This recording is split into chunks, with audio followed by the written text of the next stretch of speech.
out. I was actually thinking about Deusvult actually picking that up, but this actually leaves in like only a few options here, and there you have it, right on cue. Just I mentioned that the Martis is going to be an anti-CC, a great early game from Deusvult. They pick it up here. How synergized the side of Deusvult is looking, there's going to be a lot of CC, but there's a lot of sustainability to work into the favor of RQ Hoshi as we are now getting ready to jump into the most anticipated match of the Game of Futures 2024 group stage. RRQ out from Indonesia going up against Deusvult from Russia. Who will be able to claim this series? Yeah, Brusco going out to give the vision here for RRQ Hoshi, knowing that Magister actually started off with that red buff. Maybe possibly just trying to be a menace here, or a nuisance rather, in the jungler here up against Deusvult. Even Octa is here rotating towards them, but Kid Bomba though on the top side. A solo kill being picked up there by the Benedetta, by Banana here of RRQ Hoshi. But Brusco right now getting dealt with here by Sawo, being punished there for overextending. A quick response, 1-1 on the board, but man, not too often do you see a Ruby fall this early in the game. It's one of the most sustainable heroes, especially on a 1v1. I mean, a Ruby can 1v3 when teams try and dive her, just with the amount of CC she has available. Kid Bomba just kind of being a little too overly aggressive. Gotta put some respect on Banana with that Benedetta. I mean, he's a Benedetta main so far, at least for the Game of Futures, with how well he's been executing. But I will say, Kid Bomba, another up-and-coming prospect in the XP lane, can definitely give him a little bit of a challenge. But you are going to see the other death on the other side of the table. That is going to be Sawo, who did pick up the assist. The kill went to Magister. That is the jungle for the side of Deusvult. She's going to put him a little bit ahead of Irad in terms of these rotations and farm. Oh, looking at the emblems here too for both sides. RQ Hoshi, a lot of those quantum charges coming out from Banana and Brusco, just to have that extra mobility for their team. And RRQ right now, lots of pressure on the XP lanes. A thing that we've seen in other teams too. Pressure out the XP lanes so that they can have this really good position when it comes to these turtle fights. And we all know that the turtle fights, it's a tug of war between the two teams. Sawo does not have that ultimate just yet. Turtles at half HP, and it's actually going to be a reset here by both sides. 1-1 in the 2-minute mark. No one's still in the lead right now, but everyone is looking to take it in for themselves by at least taking in the first objective here, which is going to be the turtle. You know, and I kind of said I was favoring Deusvolt's draft, but honestly, I'm liking both sides. This may be the best drafting I've seen so far in Game of Futures 2024. Both of them have great synergy. You have the Mathilda to use the Guiding Wind to be able to keep Barat alive and get him to safety when needed. There goes that Circling Eagle over there, wrapping around from Brusco. You are going to see Banana taking some damage, use the Electrifying Blow. Irad will be able to claim the turtle from the side of RQ Hoshi, and now a possible punish play. Magister very low, Space Migration in. Sawo takes down Banana. Octa finds Magister. Both sides still even on the scoreboard, 2-2, but RQ Hoshi takes the first neutral objective.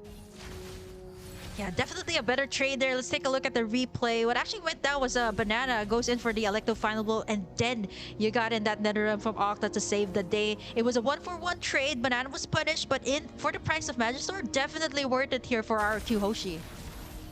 Yeah, definitely worth it indeed, but it's still pretty even in terms of the economy. You're looking at RQ Hoshi leading by about 700 gold. Keep in mind, this is one of the top regions in Mlbb, Indonesia. Deusvolt's definitely having a lot to prove here on how far they have came as a region from Russia, right? They placed 4th place inside of M5, taken down by Blacklist from the Philippines, but now gonna go ahead and show Indonesia what they're about. RQ Hoshi looking stronger than ever though. With that first neutral objective, we'll go ahead and give them a massive XP boost and a good start for the early phase. Looking at the side laner, Skylar is going to be running this Nathan, going up against Hiko on this Claude. Both of them late game damage dealers, but definitely can hit very hard if both teams can scale. So I would say needing to kind of put some pressure in the gold lane would be a really good start for either side if they want to try and take advantage, at least for the early game, and have mid control. Yeah, there's a lot of potential here too for split pushes coming out from RRQ. They got the Benedetta. They also got in that Nathan. But there you go, Irad getting in Sunset Lover there. Nice setup there by Brusco to enable that play coming out from RRQ Hoshi. This is big especially before the turtle fight. You don't have the vision coming out from the Novaria, and this is something that they definitely need right now, because you see the zoning that Banana has been doing, and at the same time the Netherrealm to keep everyone healthy when it comes to these team fights. Magister are going to be starting it up. Let's take a look at the items here. So far, we actually see the Claude here. Hiko actually picking up the corrosion side, and for Nathan, it's a very early pickup on the penetration boost. So he actually wants to go in for that magic burst damage, and then to add it all up, I think he's building up that Holy Crystal for his next item. Ooh, Special Migration with the knockup. Astro Echo going down from Sunset Lever, forcing out the Netherrealm. Everybody's still intact, though. Turtle does get reset. Both teams still fighting it out. Deusvult connected. Irrad for the stun on the wall. Kid Bomba trapped. Gets petrified. Like with Banana, but Kid Bomba able to get out in time. Big play. Huge evasive maneuver. And Kid Bomba able to sustain himself. Both teams still fight it out. Turtle at about 50% HP. You know, it's funny enough, when you see Mathilda grabbing up Irrad, I don't call it a drive-by. It's a fly-by with how they can get the setup. But Banana will find Magister over there, gets one, and another Turtle going to RRQ Hoshi, and now leading by 2 kills. Irrad, though, out of position. May need to get back. Brusco, Octa trying to get him to safety. Guiding Wind, able to slide out of there. The stun, though, Octa going in, trying to deal some damage. Will be able to escape. A good save for RRQ Hoshi. Yeah, gets that Guiding Wind out, and this is exactly why the Mathilda is the most picked, most banned currently in Case of the Future. Even though with the adjustments that were made to it, it still provides that kit that the team needs, but especially since the team fights right now, it's so much more evident than the previous patch. You got all these heavy CC, the Rubies, the Minotaurs that seem to be the prio pick here of a lot of the teams, and with the Mathilda, it just provides so much shield. You see how much Irrad was taken in earlier, and with that Guiding Wind, just like that, he was able to escape that clash. You see how fast the turrets are being pushed here over at the top side and the bottom side. The same case that happened also for Burmese Fools. The space that is being given here right now. Look at all the creeps. It's being taken away here by RRQ Hoshi up against Magister that has been picked off twice already in this game.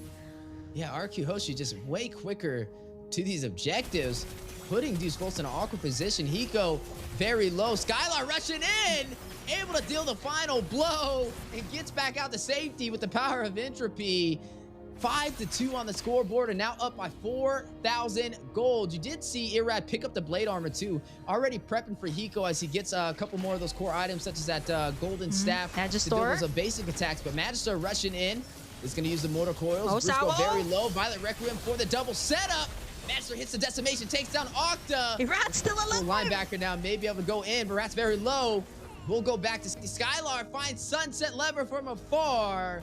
6-3, RRQ Hoshi leading the early game. Let's take a look at that replay. Nice circling eagle there for from the side of RRQ Hoshi. They got that nice setup from Sawo though, and that tug in from Kid Bomba. It was only Octa that paid the price there, and that's what we really get when you have that Netherrealm up, right? Like, you're able to sustain anyone, you're able to do all these aggressive dives that RRQ Hoshi has been doing even under the turret here of Deusvult. Here comes the vision coming out from the side of Deusvult. I think it is going to go to the side of RRQ Hoshi here, but here comes the Circle Eagle once again from Brusco. Connecting a full bullseye on the Magister. Able to get away though. 1 HP escape. Netherrealm proc.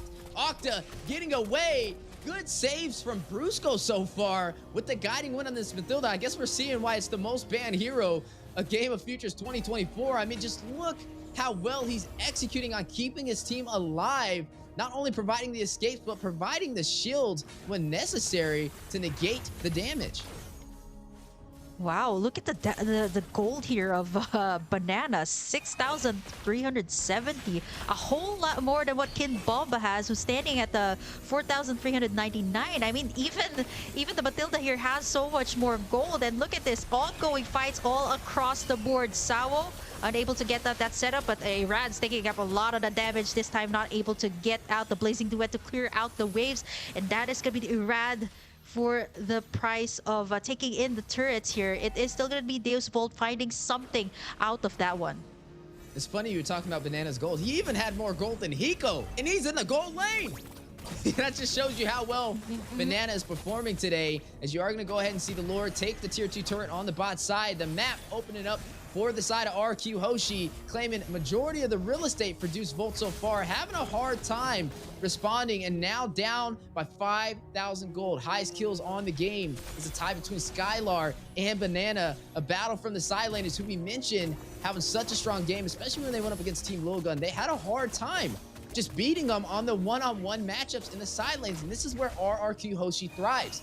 You're able to see Skylar often be able to beat his opponent in that lane, and the same thing with Banana running the Benedetta, able to out-rotate. But speaking of rotation, Sawo checks the push. Fish migration in for the setup, and now the Netherrealm response from RQ Hoshi, full sending it. Kid Bomba very low, gets away, but Banana elect the final blows to safety, and neither side will find any casualties. Oh no, but Irad right in the middle of everything. Sawo does not have that setup just yet. Irad can pretty much tank up any of the damage being tossed out here by Deusvult. 10 minutes in, RRQ Hoshi with a 32k lead. And of course, the real estate that is really pricey these days, and something that RRQ Hoshi definitely has in this game. Not only that, they can also get all of the resources around the map. Deusvult not able to take anything in as of the moment. And 30 seconds in, we're going to be seeing the first Lord of Gate spawn in the Land of Dawn. As for Deusvult, they really need to have these nice setups coming out from Kid Bomba or Sawo here, and so far they've been getting it. But what's really hard is Octa's been popping in that Netherrealm, which is kind of like everybody's health is all the way back up to full, so pretty much nullifies what the setups are doing. But what they really need right now is gonna be the Blazing Duet coming out from Hiko. I saw that he actually picked up the Demon Hunter sword already, maybe going in for the Golden Staff for his next item, so he should be able to dish a great amount of damage once it at least reaches the 15 mark of the game. But RRQ Hoshi is not letting up. They're gonna be taking in this Lord without any contest at all from Deusvult. And Deusvult needs to watch out for Skylar. He's already 2,000 gold ahead of Hiko. I mean, you see how fast he shredded down that Lord, and that's just kind of a little bit of a preview on what he's going to be able to do if it comes to these 5v5 engagements if Deusvult is not careful. Now, they need to find a way to turn this around, right? It's not too far out of the ballpark yet for them to have a chance to turn this game in their favor, but they may have to start playing for the late game. I mean, you're seeing this Lord crash in. They're down to their inhibitors already at the 12-minute mark, and RQ Hoshi going in for blood. Tetsusawa has to use special migration to get out, but Skylar will find Kid Bomba on the top side. Elect to find a blow. There's the Petrify. The stun. Jorgensen's Blaze Duet forced out. Skylar will find the inhibitor, opening up the base for Deusvult. Now the counterplay. Magister very low. Netherrealm going down. Skylar with the mega kill finds Magister. 2 members down for Deusvult, and the base has been cracked open. RQ Hoshi completely dominating this last 12 minutes.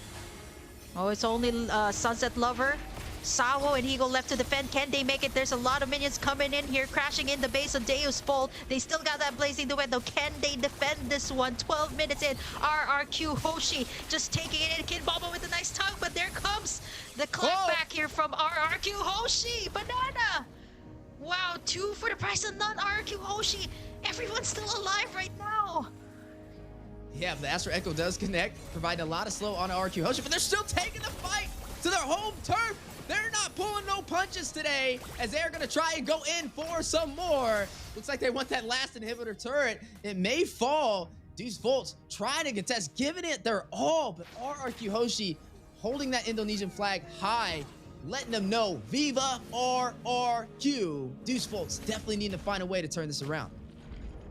11.3k for Skylar here, and Hiko standing at 9,000. Yes, he does have the core items here of the Claude, but the timing here of the Netherrealm too is something that they have to watch out for, not to mention the free hits here of Skylar, who hasn't been shut down just yet. 401 rather on the Nathan.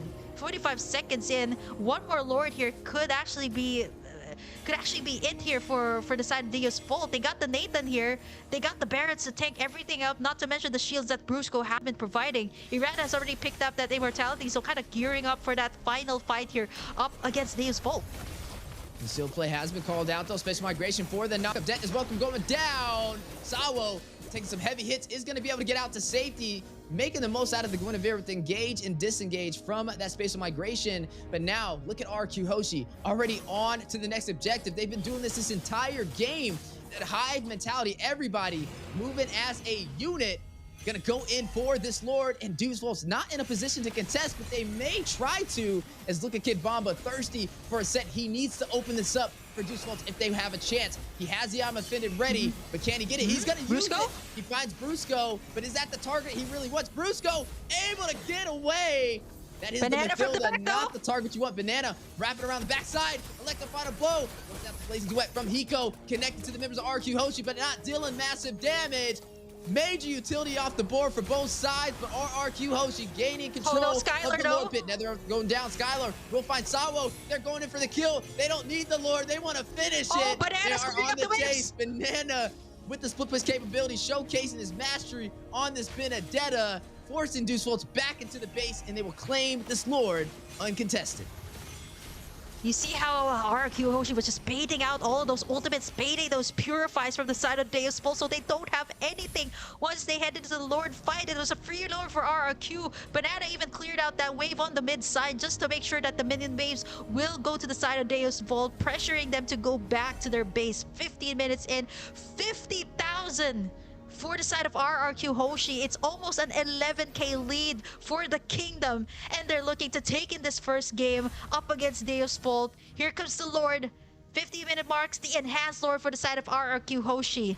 The only thing here for Deusvult to do is to have that setup, but right now the mobility, the shields that is being provided here by Brusco is not something that they can easily deal with. Here comes this setup from the side of Sawo, but Brusco comes in with a clapback. Yeah, Astro Echo will connect too as well. Forcing out Netherrealm. Octa gets killed. Skylar finds Cywolf. You're going to go ahead and see the Blazing Duet go down. Lord almost bursts it out of the game, but makes his way to the base. Crystal, 50%. Octa gets a double. Takes out Kid Bomba. 10%. Skylar finds Hiko, and down goes the base. Viva RRQ takes game one up against Deusvult in group stage. Winners match. My goodness, what a show. I mean, this is what we expected, right? A matchup just like this. RQ Hoshi and Data with really good setups. Without the follow-up, there was absolutely nothing that they could do. And we did mention a lot about Skylar. Actually, this is twice that we've seen the Nathan on the MVP. Earlier, we've seen it too on the Burmese schools in the hands of Stitch. This time it's going to be Skylar rocking it in. 865 gold and no shutdowns just yet from Deusvult here in this entire game. The man is a problem, and not too many marksmen have been able to go head-to-head with him. He's been able to kind of gap every marksman he has faced so far. But if the side of RQ Hoshi, if their team was a book, the glue holding the pages together would definitely be Octa, right? He was running on that Faramis, and it wasn't giving a lot of credit to him keeping the team alive. He was doing a lot of good things with the Nether Realm, waiting till a couple of the members would get low, and then putting them pretty much back to full HP. And then also giving credit to the rotations with running that Mathilda to also keep them alive.